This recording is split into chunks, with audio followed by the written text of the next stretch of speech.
Ultimately, I am not a huge fan of annuities, and I'm going to go into why next. Let's see. Now, again, I just could not disagree more when advisors do this. They'll say, I am not a fan of blank. That, I'm telling you, that's wrong. That's wrong. It is not good. It is no good, okay?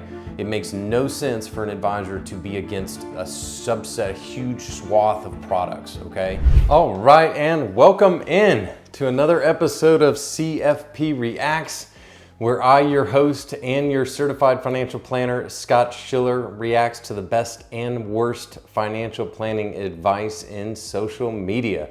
And in today's video, we're gonna be talking about variable annuities. I know, exciting, right? Just kidding. But really, it's a very important topic, one that comes up quite a bit, and probably the most misunderstood investment product out there still after all these years.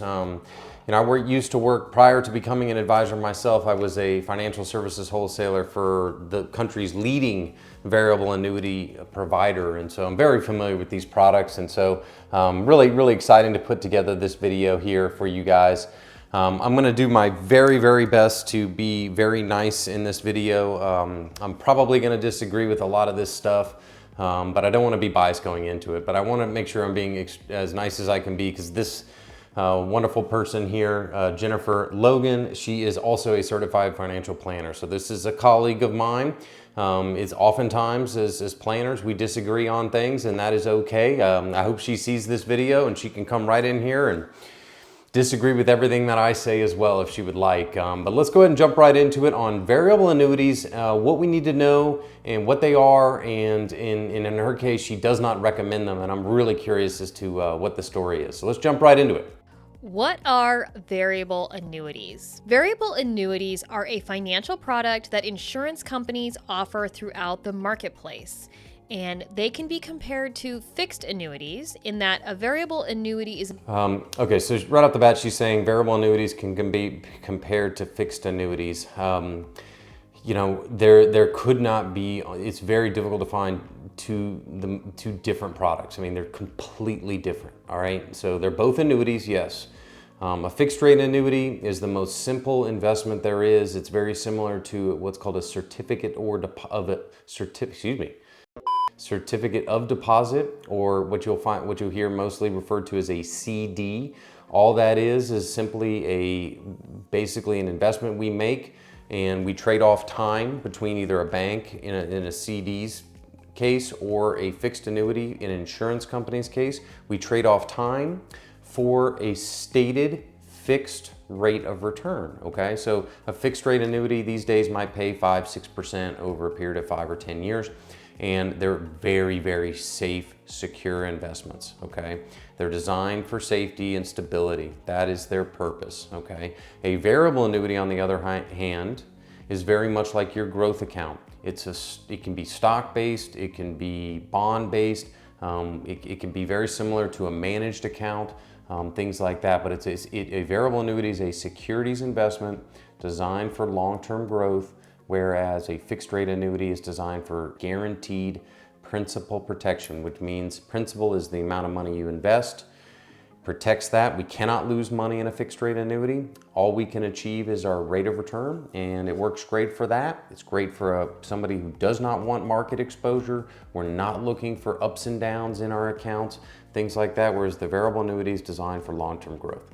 Invested in underlying holdings in what are called sub-accounts. So when you invest the money in a variable annuity, you're actually putting it in what I like to call a wrapper. And then within that wrapper, it's going to be invested in a number of different funds, index funds, mutual funds, ETFs. Not sure why she's referring to it as a wrapper. Yes, the sub-accounts inside a variable annuity, they're named sub-accounts. Mostly the name is referring to funds, whether they're exchange traded funds or mutual funds. They're just available within your variable annuity account. ETFs, sometimes money market funds, bond funds. It's very similar to investing within your 401k plan through work. Usually there's a lineup of options of funds that are available that you put the variable annuity money into, and it's invested. This contrasts... Okay, so in a 401k plan, you're typically gonna have anywhere between 10 to 20 options available to you. And yes, it is similar in the sense that it's a securities investment, meaning it's designed for growth. We're going to take pre-tax money, we're going to invest it, and we're going to grow it. A variable annuity, we can't use pre-tax money for that unless we're talking about doing it in an IRA or a SEP IRA, something where there is some tax benefit to it. But in a variable annuity, there's probably going to be 100 to 200 different options available within it. So the menu is far more expanded than what you're going to find in your 401k. Contrast to fixed annuities, where traditionally a fixed annuity is more common on the marketplace, and what you do is you put your investment into the fixed annuity, and for a set amount of time, let's say 10 years, okay, I'm going to skip ahead here, so I just explained that. Will cite when talking about these products. One of the benefits that is often discussed is the fact that variable annuities enable tax-deferred growth, meaning whatever money you invest in a variable annuity is going to grow tax-free while it's growing. You've probably seen tax-deferred growth in places like your 401k or your IRA. This is all true and all correct. In a variable annuity, we receive tax-deferred benefit. Whether it's, question that I get sometimes is, can I have my IRA or my SEP IRA in a variable annuity? The answer is yes. But if we're gonna also, and we'll get tax deferral doing that, but if we use just cash or what's considered non-qualified accounts, and all that non-qualified means is it's a fancy term for it's not qualified, meaning it doesn't qualify for tax benefit treatment, okay? So it's, in other words, it's taxable each and every year. I did a separate video on what a 1099 is. 1099, we get that in February, March of every year, and it explains how much tax we owed in that account from the previous year. In a variable annuity with non-qualified accounts, we also receive tax deferral. So that's just actually a benefit of an annuity, whether it be a fixed rate annuity, whether it be an index rate annuity or a variable annuity, or really anything that says that the word annuity is going to receive tax deferral, assuming we're not annuitized or taking withdrawals out.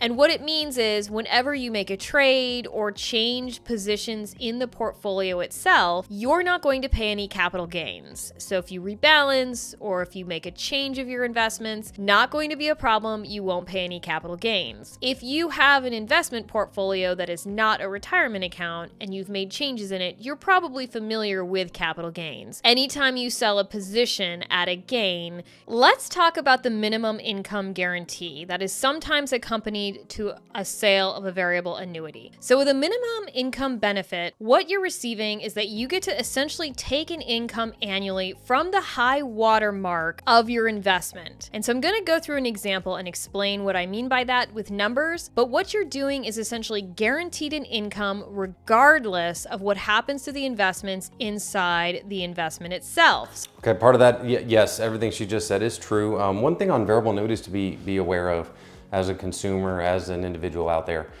these are complex products. I mean, they have tremendous amounts of moving parts within them. They're complex, and there's a reason why they're mostly only available through financial professionals, such as me, such as this lovely person. And because we're supposed to know these things inside and out. If you ever look at what's called a prospectus of a variable annuity, and a prospectus is a legal document available to the investor disclosing all of the expenses, the ins and outs, and it's exactly how the investment works. The prospectus for a variable annuity is about that thick, okay? It's huge, okay? Which means there's a lot to these things, okay? And so often advisors are closed off to these products, and I think that's wrong. There's no need to be closed off. In fact, I would say if you're a certified financial planner, your advisor is closed off to any one account, I think that's wrong. I mean, we should be open-minded. We just don't know what the situation dictates, and there could be a case that a variable annuity does make sense. Anyway, let's keep going.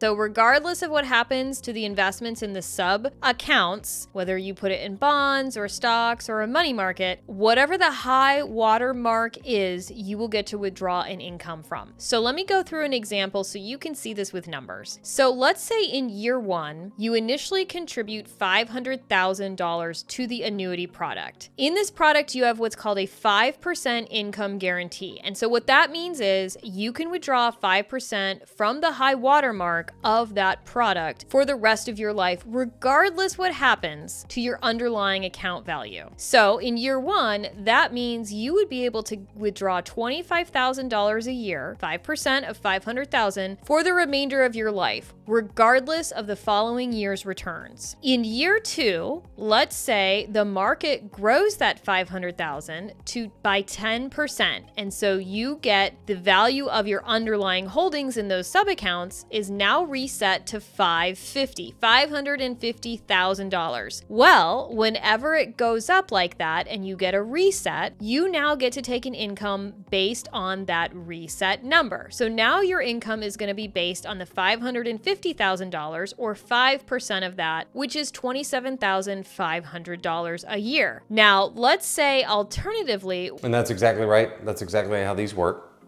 what happens if instead the underlying investments in your product go down in that second year? So rather than earning a 10% growth, let's say it goes down 20%, as markets tend to do every 5 to 10 years. Well, the good news is your underlying value in the variable annuity may be going down, but because the high water mark was your initial contribution of $500,000, you still get to take an income of $25,000 a year. So that is the power of a guarantee. Actually, that's not correct. Okay, so what she's referring to is this income guarantee. The other marketing name for this thing is a living benefit. So on these accounts, so in her example, the $500,000 were to drop by 10%, what would actually happen if we had not taken a withdrawal during that year is that the base for which our income is based upon would rise, is guaranteed by the insurance company to rise by a certain percentage. And the term of this is what's called a roll-up, okay? And so you'll have this rolled-up guarantee that no matter what the sub-accounts do, no matter what the market cycle we're in, we're gonna get this guaranteed step-up percentage of 5 or 6%. And so now then we go ahead and start taking withdrawals out in retirement. We're going to be taking withdrawals off of that new higher number, even if the account value has declined. Income option. Now don't get too excited. I'm going to blow that up later on in this video because one thing you need to consider is I'm looking forward to that being blown up. Fees and the realities of taking that income, which I will go through. But for now, that is one benefit that people will cite variable annuity is the guaranteed death benefit. And this can be done a number of different ways. One way that they will guarantee a benefit to your beneficiaries is they will say, whatever your contributions were initially to this product, we guarantee regardless what happens to the underlying investment, your beneficiaries will receive at your death. So for example, in the last scenario, when you contributed $500,000 to the product, regardless of what happens to the underlying investment, your beneficiaries will receive the $500,000 upon your death. The second type of death benefit that you may see on a variable annuity contract is one that guarantees the death benefit is going to be the highest watermark of the account. So that's true. There's also even more of these, but let's see if she goes into regardless of what the initial investment was, whatever it may have grown to. So reviewing back to the example we just did, the initial contribution was $500,000, but remember in that first year, it received a 10% growth and thus grew to $550,000. And so in that contract, if they had a death benefit option that looked like this, that would be the death benefit that the beneficiaries of the annuitant receive once they have passed away, regardless of what the underlying value is. Now remember, okay, so she gave an example of like maybe an annual, what's called an annual stepped up death benefit. So our 500 goes to 550 and then our anniversary date or that 1 year mark comes and goes. There's also products in the marketplace where they will step up on a quarterly basis. So looking at the 4 different quarterly values of that account value, and basically the insurance company will automatically just cherry pick the highest quarter and that becomes our new floor. Which is awesome. I mean, one thing I'll be interested to see if she gets into this is that when someone signs up for one of these annuity accounts, The insurance company does not ask any medical questions at all, okay? So it doesn't matter how sick you are, doesn't matter, your health status or anything like that. You can put money into a variable annuity, invest it in the stock market, and put it in as much growth as you can possibly imagine. And knowing that, hey, if it grows, great, but if it doesn't grow, at least what we put into it is guaranteed to go to my beneficiaries, okay? And by the way, you'll be shocked to know that insurance companies will do this for people all the way up through age 80, sometimes even higher. I mean, to me, it's a huge benefit to be able to have that, assuming our goals are to maximize how much we pay to our next generation. As with both of these type of guarantees, which are often called riders on annuity contracts, you have to add them. They are not automatic. So just because you're buying a variable annuity does not mean you have. That's not necessarily true. This what's called the standard death benefit, which is okay, at least what you put in. Forget the step up and the quarterly thing I described earlier. Those you definitely have to add on, and yes, it adds an additional cost to it. But the standard death benefit, the one that guarantees your initial principal, those usually come with the account, okay? That's usually already meaning, now, Scott, does that mean it's free? Definitely not, okay? Everything in these products is a contract between us, the investor, the insured, and the insurance company. Insurance companies are in business to, over time, make money. They are not gonna give away anything for free, okay? Nothing. So the idea that something is free or costs money should be no surprise whatsoever as we're learning about these things. Either an income benefit or a death benefit. You need to check with the contract you are purchasing. Ultimately, I am not a huge fan of annuities, and I'm going to go into why next. Let's see. Now, again, I just could not disagree more when advisors do this. They'll say, I am not a fan of blank. That, I'm telling you, that's wrong. That's wrong. It is not good. It is no good, okay?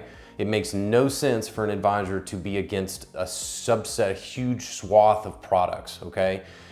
It is important as planners that we have an open mind. We don't know what the client situation is yet. Until we understand the client situation and what is going on, what their goals and objectives are, we just cannot know. And so I just could not be more against this. I've had situations in the past, I won't mention the types of products, where we're all biased, we're all human beings. I have biases against certain products.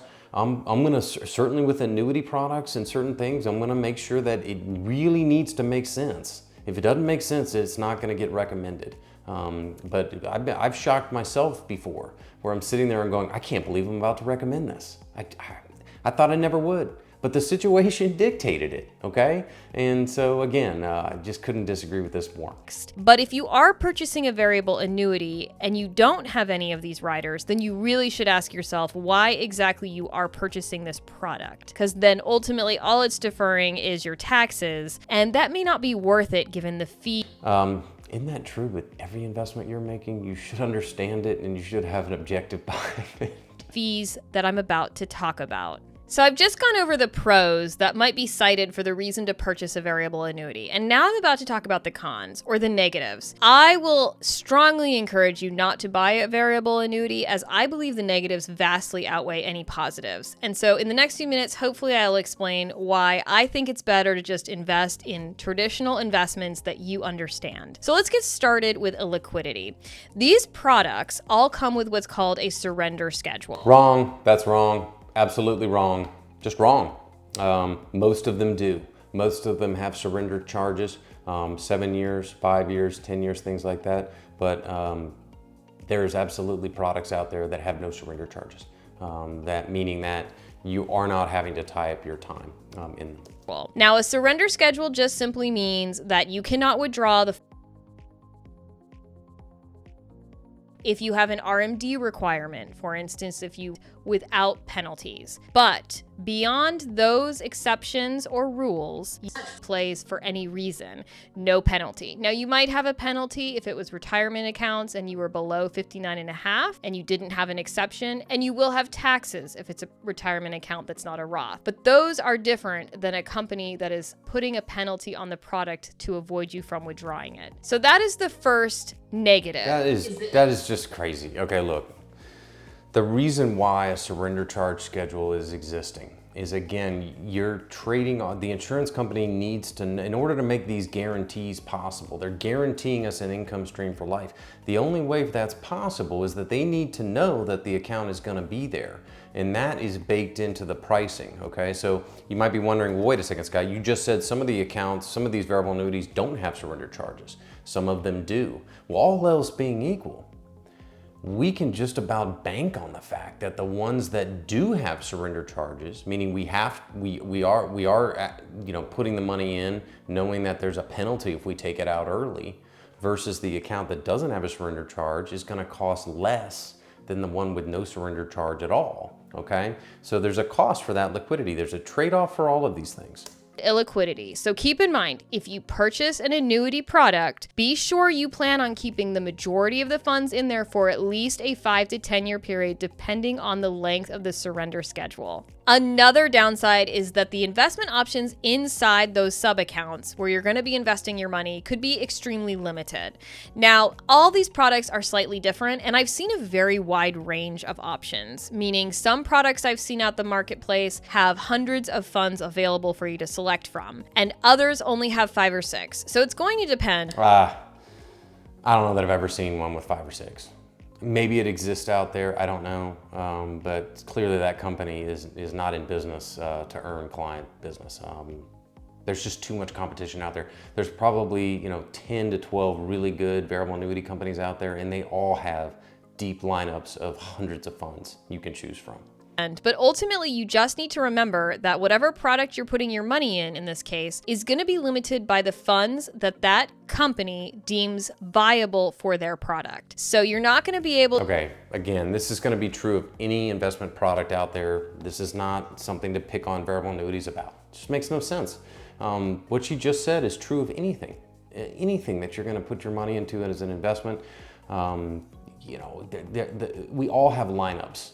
And available funds within each and every platform. Does not matter where you go, there's gonna be a limit somewhere, some way. Now, variable annuities do not allow individual stocks. They don't allow individual cryptocurrency investing. We can't buy options, puts, calls. We can't use short strategies, meaning we're trying to bet that the values will decline over time. So there are limits, and they do not allow as much as, let's say, a normal, what's called brokerage account or a normal investment account. But by no means are they going to be some sort of limiting problem for an investor. Able to, for instance, if you had a brokerage account, go to Schwab or Vanguard or Fidelity or wherever you want to do your investments and invest in whatever ETF, index fund, mutual fund you would like to invest in. You're just going to be limited to the company lineup. Now let's talk. The company lineups, like I meant, anyway. Talk about fees and why fees are the reason this product is not going to be in your best interest. Very expensive financial products include variable annuities, and what you're looking at is a 3 to 4% fee annually for most of these products, particularly if they have a guaranteed income option and a guaranteed death benefit. Okay, so one thing on that. Now, again, this is important as financial planners. We only want to recommend, and we only should recommend these products when there's an absolute fit for it. If there's no fit, then yes, I would agree that they're expensive. You think about the word expensive. What that means is we're paying for something and we're not getting anything in return, okay? For some people, hey, 3 or 4% in cost, if they absolutely need this product as a part of their overall retirement income plan, then it can be deemed as cheap. I mean, there's no reason for that it can't be. And so if it's recommended for someone that doesn't need these features and these benefits, then yes, it's a complete waste of money and it's a terrible recommendation, okay? And that does happen far too often. So anyway. Once you start adding those benefits, you're going to start paying a lot of money. And so let's go back to our initial example of contributing initially $500,000. Let's say year 1, you contribute $500,000. Now remember, there's a 3% fee now. So okay, 3% fee. Now keep in mind, the averaged managed money investment account available with a professional in the United States is 2.25%, okay? When you look at all of the expenses and having someone manage your money, go to any big bank, any wirehouse name, any big name, you walk in there and you want a managed account, and you look at the total cost, including the advisor fee, okay, the average cost is 2.25. Okay, now here she is saying that the cost of these variable annuities is 3%, okay? So yes, is that higher? Of course it is, but there's a guarantee involved, okay? And with every other type of investment account, there's no guarantee involved. And so the question becomes, is it worth it for that extra cost? And there is an extra cost, because nobody's gonna give us a guarantee for free. To be able to obtain that guarantee. One other note on variable annuities that is something to be aware of. Variable annuities are designed to be complementary investments, meaning that they absolutely should not contain all of your money. That makes no sense either. They're designed to work really well as a mix, as an overall part of your plan. Actually, after 1 year, you're going to be at $485,000. Now, that same year, let's say that you receive that same 10% growth, but it's not actually going to be 10% growth anymore because you have a 3% fee. So it's 7% growth. So again, fast forwarding to what we're looking at once we apply fees is, let's say you take that $485,000, which is your initial contribution minus the fees for that year, you grow it by 7%, which is your 10% growth minus the fees, and now you're only gonna have a value of $518,000. Now, you're still up in that second year, and you now have a guaranteed income based on that new $518,000 number. But your guaranteed income is only going to go up by about $900. That's right, 5% of $518,000 is about $25,900. So even though that investment in year 2 had a 10% gross return, once fees were applied, you're not really going to get a 10% raise. You're getting a very small raise on your money. Well, that's true of any investment product as well. Yes, your net return is going to be lower when we look at just pure apples to apples. There's no debating that. But again, you got that guarantee, right? So when would that guarantee be valuable? Well, if we have growth and we retire, and then shortly thereafter, maybe that next year, maybe 2 or 3 years down the road, we have a big decline and the market cycle goes through what's called a contraction. We go through a contraction, our economy slows down, stock valuations go down, stock prices go down. Well, guess what? The income that you're receiving does not go down, okay? And so as a planner, this can be very valuable to be able to have predictable income in retirement. It's very important to have. Income. So that is really why fees are going to eat away, and it makes it basically impossible for those of you who do invest in these products to get ongoing resets or to grow your account. Once you start having a 3% drag on fees, that's okay when you have a really great 20% year, but if you have a loss year or a year that really just does kind of 5% or 4%, your money is going to be slowly eaten away. So on a personal note, I actually started in the industry in the life insurance and annuity business. I worked for a huge insurance company and I learned all about how these products work, including commissions and fees. And I'm here to tell you, I can't think of a single investor who would benefit from a variable annuity as opposed to a well-allocated brokerage account. And that's okay. Now that's sad. Okay, if you worked for a big insurance company for a long while, oh man, that just makes me sad.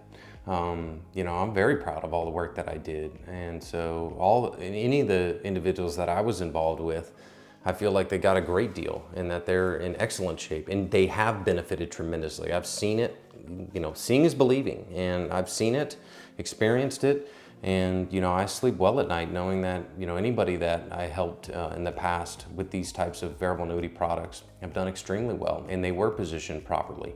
So I'm saddened to hear that that wasn't the case for her. So before you purchase it, please, please, please contact me, contact a financial planner you trust, and have them look at what you're thinking about purchasing. There's a whole world of other options out there. And the truth is, these investments are so convoluted. And the reason they are is because they don't want investors to know exactly what you're paying for and how much you're paying. That is also not true. Oh, come on, Jenny. That's not true either. That's just not true. They don't want to hide things from you. The burden is on the certified financial planner to make this clear to our investors, okay, and what they're paying for and what they're going to receive from it. If there aren't benefits to it, if somebody is not retiring anytime soon, if there's no fit for the variable annuity, it should not be a recommendation being made. I could not agree with her more. If you are considering buying one of these complex products, absolutely agree that you should be talking to a professional. I highly recommend a certified financial planner. Have them break them down for you.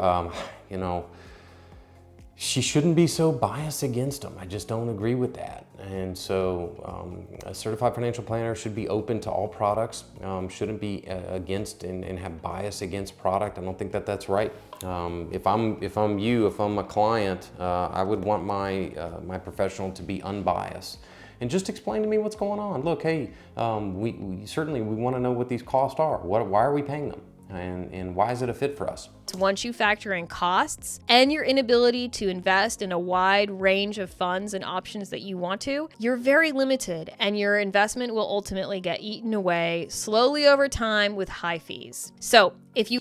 Okay, all right. Well, I hope Jenny sees my video and can come in here and debate me on this. I'd love to have her on. I think she's great with respect. I think she puts together great videos. And obviously I respect anybody out there with the intention of educating the public, and she is attempting to do that here. And in a lot of ways, of course, I agree with a lot of things she says. As you guys can tell, I disagree with a lot of it as well. So with respect to her, I do respect her. Anyway, if you stuck with me this long, I really appreciate you tuning in. Thank you so much for jumping on today. Please like and subscribe to my channel, and in the comments below, please let me know what you think about variable annuities, why I'm wrong, and we'll be happy to discuss it, as well as any other topics that you'd like me to react to, and I will get the job done for you. Thank you so much. Stay awesome, be healthy, and I'll see you in the next video.